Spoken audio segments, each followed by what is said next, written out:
Heat pumps expend electrical energy to transfer thermal energy between a building and its surroundings, and thus can heat or cool a building.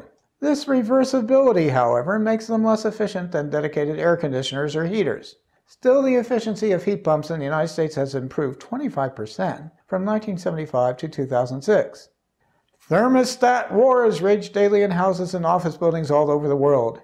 Peace in our time may be achievable through flexible control systems that monitor and independently adjust temperatures in multiple locations. Manufacturers of such control systems claim energy savings of 35 to 40%. Fossil fuels or electricity heat most of the water in commercial and residential buildings, an activity that comprises between 7 and 27% of the energy that buildings consume. Several technological advances can decrease this energy use. Number 1, solar thermal water heaters are becoming more common and can meet from 50 to 90% of the hot water needs in a building, depending on climate.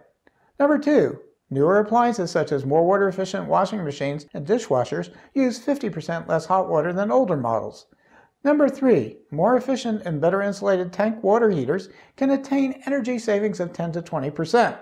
Number 4, tankless water heaters that are located close to the points of use eliminate heat loss during storage or distribution and require 30% less energy.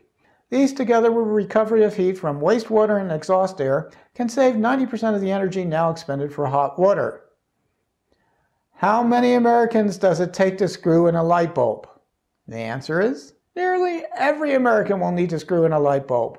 The United States government passed a law in 2007 banning the sale of incandescent light bulbs by the year 2014, with few exceptions. Many other countries are enacting similar legislation. So why is everybody picking on incandescent light bulbs? Incandescent light bulbs emit only 5 to 10% of the electricity that they consume as visible light. The remainder of their electromagnetic radiation is in longer wavelengths, which we perceive as heat. Incandescent light bulbs expend almost 5% of global energy and contribute 0.4 gigatons carbon equivalents of greenhouse gases annually, or about 4% of the total. Other lighting sources are many times more efficient in terms of light provided per energy input. Incandescent light bulbs currently hold 80% of the market for residential lighting in the United States, 80% in the United Kingdom, 50% in Germany, and 20% in Japan. These bulbs have a much cheaper purchase price than any other alternative, fit common lighting fixtures, and deliver warm light enriched in the longer wavelengths to which we are accustomed.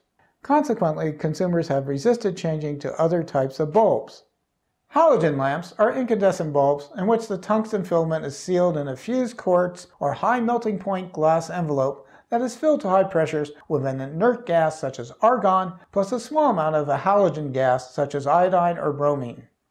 When the bulb temperature exceeds 400 degrees Celsius, tungsten evaporates from the filament and reacts with the halogen. The tungsten halide circulates back to the hot filament above 2,500 degrees Celsius, where it dissociates, depositing the tungsten back on the filament, extending the lifespan of the bulb. The higher temperatures of the halogen lamp provides light that is richer in the visible wavelengths than regular incandescent bulbs, and thus halogens attain higher efficiencies. That is, they provide more usable light per energy input. On the other hand, the higher temperatures of halogens pose a greater risk of burns and fire. Many institutions, including college dormitories, ban the use of halogen lighting. Currently, halogen lamps comprise only 4.6% of the international lighting market. In summary, number 1, buildings emit 25% of the greenhouse gases from human activities. Number 2, improved insulation, heating, ventilation, and air conditioning, lighting, and appliances are increasing the energy efficiency of buildings.